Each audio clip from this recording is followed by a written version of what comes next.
Hello, my friends. Katie Day with the Movement to Texas team. We are here for another episode of the Real Advice Podcast, live and in person here at the Tom Ferry Summit with Tre Serrano out of San Antonio, Texas. What's going on, man? How are you? What's up, Katie? How's your week been so far? It's been really good. It's been a lot of people, a lot of very interesting topics. So I'm super excited for this week. No, for sure. I love just getting together with so many people, meeting new people. It's great networking, a lot of learning. It's a good time. So for those that may not know you, how did you get into real estate? Sure. So 5 years ago, I was nothing but a street cop. So I was on the police department for about 9 years, and I had a really bad real estate experience by somebody who's actually named Karen. I hope she's not listening to this.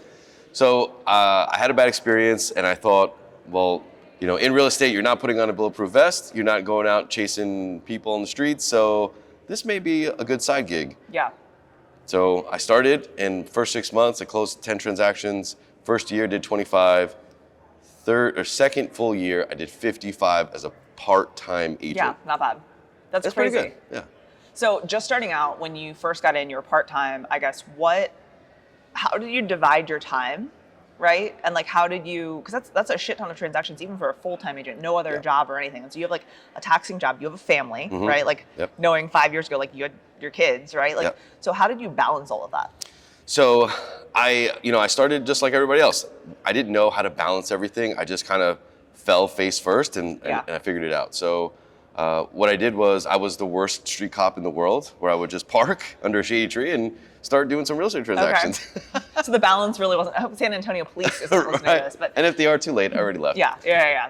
Damn it, Dre, now you're gonna get speeding tickets. But so I guess that's a little bit easier. But you still had your family. You had other obligations. So that is a lot to kind of.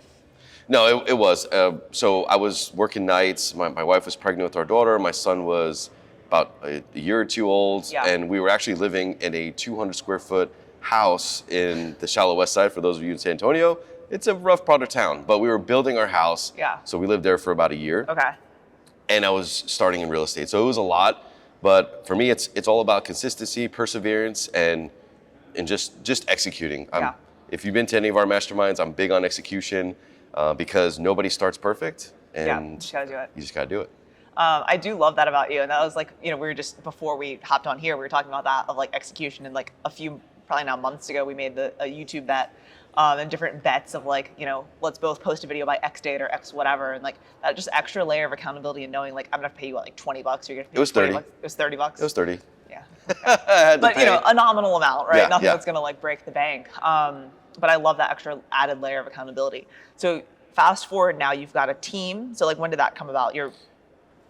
So as I grew, probably my second year of real estate, I realized I was closing 2 or 3 transactions a month, where most full-time realtors don't do that. Yeah. And I was doing it, quote, part-time. Hired an assistant. After about 6 to 8 months with the assistant, I realized I was paying with the assistant more than I was making as a cop. So I was like, well, okay, my assistant's making about $80K a year. I'm making $80K a year. There's a problem here. I'm not a spreadsheets kind of guy, but I can read that. You're counting out the numbers. Yep, this doesn't add up. The math isn't mathing. So then, my wife was a stay-at-home because she had to be 2 small kids, me with shift work. And then she got her license, and I said, okay, I'm going to literally throw you into this transaction mix, into the fire per se. Yeah. And she flourished. She did really well, started our team. Now we're 4 agents, full-time admin, full-time videographer, full-time transaction coordinator. That's awesome. I've known you for a while now, so it's been awesome to watch the journey of the team growing, of Stacy getting more involved in the business, of just all of the things, and video as well, because I feel like you're someone that has stepped up their video game across all platforms, which is hard to do. And we'll dig into platforms and social in a minute, but most people are oh, he's the YouTube guy, oh, he's the Instagram guy, oh, he's this, and it's I feel like you've been really trying to step up your game across the board. So I think kudos to you on that. Oh, thank you. So your first hire was an admin as assistant, right? Right. Yes. Okay. Actually, no. First hire was TC, transaction coordinator. Okay. Second was admin. Would you, if you did it all over again, would you do the same, or what advice would you give to someone starting a team? Check that. Actually, first hire was the TC, second hire was the full-time videographer, third hire was the admin. Videographer, I feel like is an interesting second hire. Yeah, because I had 3 videographers I was paying at the same time. Yeah. So again, I'm not a spreadsheets guy. I probably should be. But I figured like, man, I could just roll these roles into one videographer and save a little money and have a better outcome. Well, and especially when you start working with someone over and over again, like the quality and the personalities like mesh a lot better than, you know, you just randomly using a guy once and then coming back to him a month or two later. Yeah. So. And honestly, you know, just to show the collaboration, I got all these skills, nothing more than all the masterminds and like your videos, you know, all the YouTube stuff from our kind of our culture, our little family that we have in real estate. And that's really where I've gotten all the skills, because trust me, it's not like I could sit in YouTube and learn all this stuff. Yeah. I learned from what actually Tom Ferry just said, is you learn from other people's mistakes. So if I go to Katie and say, hey Katie, I'm building a team, I got 3 buyer's agents, how should I set this up? And you've made those mistakes already. Yeah. So this is what I did, and you're teaching me how to do it, and it's just skyrocketed the business. For sure. What would you say is a big mistake in like growing your team that you were like, man, if I could do this all over again, I would have done this differently, or I wouldn't have done that? Number one is letting go of control. Letting effing go of control and allowing somebody to do it maybe not as perfect as you, but that saves so much time. Yeah.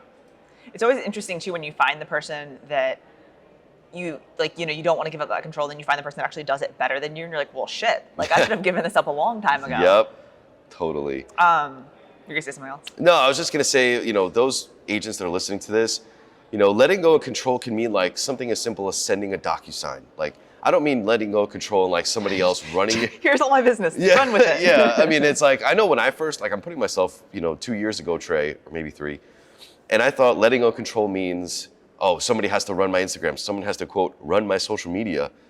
But then it realized it's just, you have a set task. Let's say something as easy as sending DocuSigns.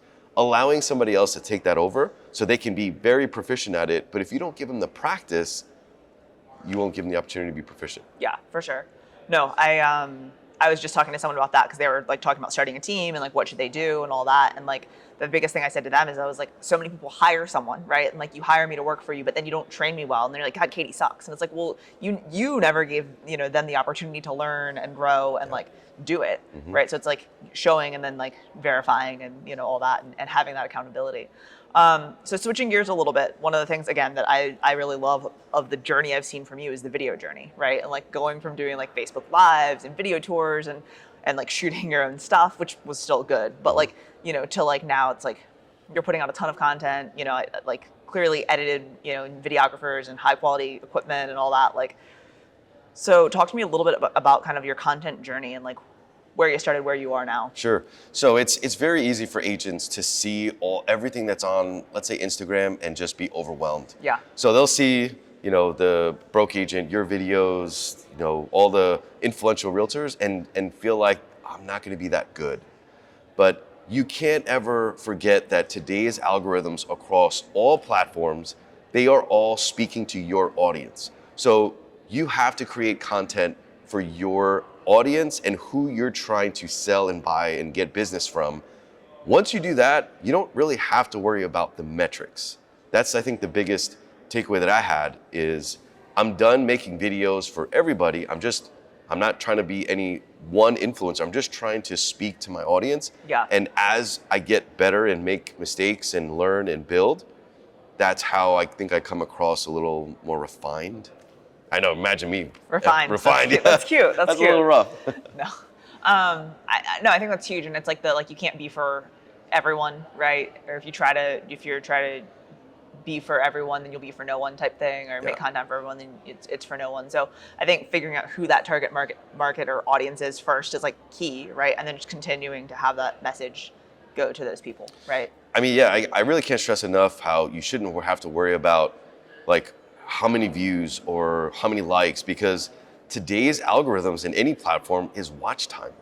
The people that want to be in front of you and you want to be in front of you, that's where your content is going to go. So it does it for you. You don't have to worry about how many people you know. If you have 100 people following you that are all in your neighborhood that you've bought and sold homes for, that's better than 1 million followers or 1 million likes. Yeah, for sure. And that's where I think that people do get like, okay, I watched what you just did, so now I'm going to do that video. Oh, and then I saw what so-and-so did, and I like that video, so now I'm going to try to do that. So you've just got to like take that idea and make it for your audience and your people, and like, you know, it'll work. Yeah. So, what would be your advice for a brand new agent? So someone that just got licensed, they're getting ready to hang their license with a brokerage and like, you know, aren't sure where to go. What would be like your piece of advice or two for them? Man, I would filter out the fluff, number one. I know it sounds like a very vague statement, but there's a lot of people that are in this industry that believe in the fake it till you make it, but it's completely false. I mean, you really got to attach yourself to people that are trying to grow an organic business. I mean, as simple as, hey, the neighbor down the street that wants to sell their house, they're gonna think of me when it comes to buy and sell. And it's funny, I did an Instagram video. It's just like me sitting in a chair talking about how cool I am. And what I said see that one. I was like, the three things that I wish I knew when I first started, backtrack, is how I got my first 10 deals in real estate. I did a little Instagram reel. And as I'm saying, what I did is did you know series? Did you know you can back out of a contract? Did you know if the foundation's messed up, then you can back out of the agreement? I did all these things. And then in the middle of the reel, I realized I still do those things. Like 400 transactions later, I still say the same things. Yeah. Because that's been the retention of the audience. And that's what's cultivated so many relationships, is just sticking to what your avatar wants. Yeah. Well, and I think that it's like sticking to the basics, right? And that's something that we've been focusing on a lot for our team, is like, I think we get caught up a lot in content. We get caught up a lot in the algorithms and you know, I posted this video and it didn't get many views, or I posted this and it's, you know, whatever, right? And it's like, okay, but like, one, you need to keep making content. Two, like, let's get on the phone and call our past clients and our sphere and our current clients and leads and things like that. And it's like, there are so many things that you need to be doing every day, right? Yep. And that's where the, like, when you go back to the beginning, when you're just scrounging for business, right? It's like, what were you doing? What were those things? And are you still doing those things, at least to some extent, right? Yep. Prospecting looks different today than it did for me 5 years ago, but like, I still do, you know, content and prospecting and calls and all the things, right? Yep. So. And something one of the speakers said, I apologize, I don't remember their name, but I'm going to steal what their lesson is to tell you. Wow, that's so profound. I know, right? Such a jerk. Is agents are afraid to be uncomfortable, and they're afraid of rejection. And I never really realized that until now, is the reason why new agents don't get on the phone or don't door knock and say, hey, this is my service, I want to help you, is they're afraid of that person saying, I don't want your help. Yeah. It feels good to not do it, because then you don't get rejected. Yeah. But if you get over your shit and just get up front and be comfortable with being uncomfortable, then everything's gonna be fine. Yeah. And I also feel like the short-term discomfort is like, it sucks, but like the long-term like benefit and gain is way better. So it's just like getting through this little bit here to like get to the reward later. Oh yeah. But it's, I mean, it sucks. Like, it's not fun. It's not fun being told no. No, it's not. And it's like, you have to understand that even top producers, they get a no. The no is never going to go away. Yeah. It's just, you have to be comfortable with it now. So like when I get a no, I'm like, hey, no problem. Okay. Yeah. I've even had people call me and say, hey, I'm selling my house next Tuesday, and you know, just wanted to know so you can share with your team. I'm like, oh, cool, you're selling your house. Thanks for telling me that you're selling your house. Yeah. You know, it's like that was like in David's talk. I don't know if you were in it earlier, and he was just like, he's like, oh, that's super. Send me the listing. Yeah, and it's like, rejection's always going to happen. You just got to be comfortable and got to know that. How many closings a month is there in Houston? A lot. 10,000 a month or something crazy? Or in San Antonio, I don't know, it's like 7,000, 8,000. But it's so many closings that if you get a no, there's thousands of other potential families that need your help. Yeah. So if you look at yourself as you're serving in a capacity, the rejection is way easier. Yeah. That's like, I think when you're, especially for prospecting, right? Like going in with that like servant attitude and mindset is so key.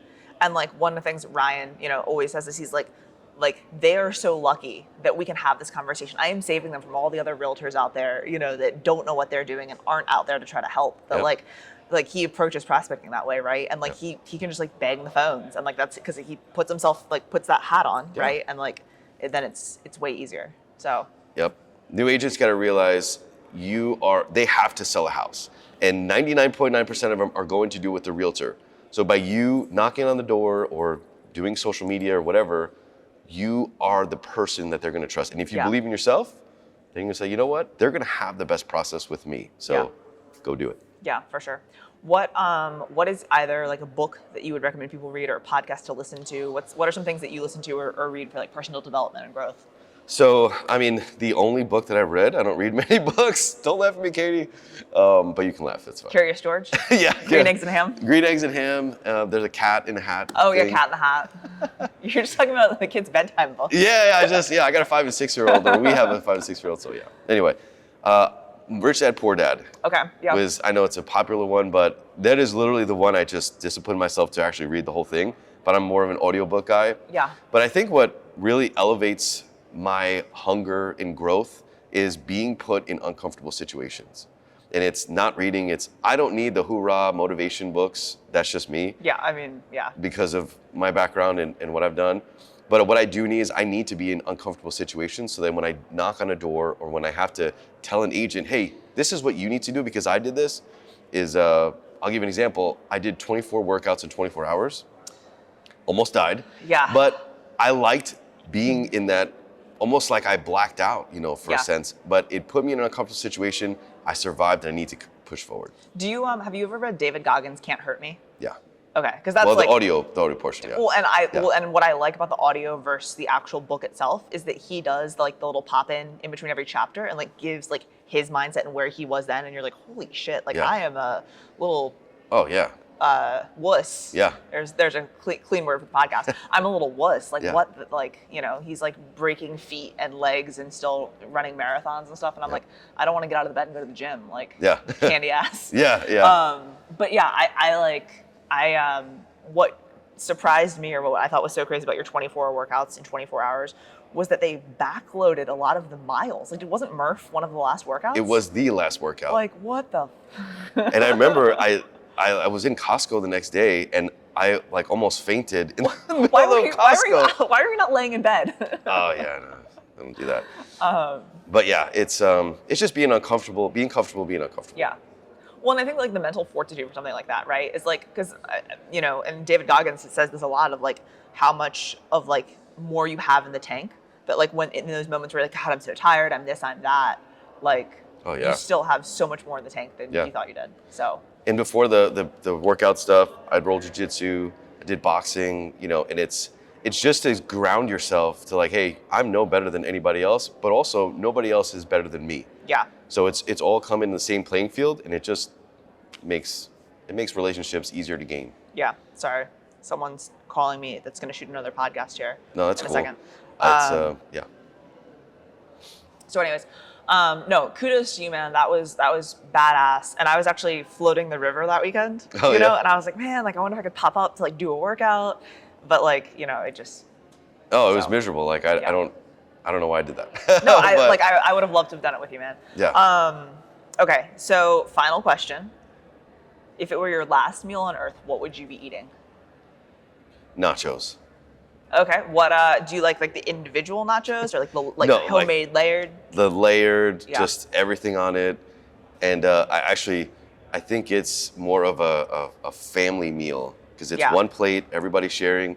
It's everything you love and trust, all in one plate. Have you ever done the nachos? Have you seen it on TikTok and Instagram, the nachos on the kitchen island where you put foil down and then you just throw all the chips and meat and cheese? Oh yeah. Yeah, my wife and I are nacho connoisseurs. Okay. She has a famous recipe. Okay. That's it's got a Michelin star. It's top secret, yeah. It's a Michelin star. Yeah. Is that a thing, Michelin? It is. Did I say it right? Yeah, you did.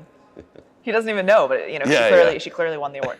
All right, I appreciate you. If someone doesn't already follow you, where's the best place for them to connect with you? Honestly, just Google Tre Serrano. Google him. He's that important. Yeah, just Google it. But yeah, I appreciate you, Katie. Katie, you're super cool, and I appreciate everything you do. Awesome, man. Well, thank you. Yep.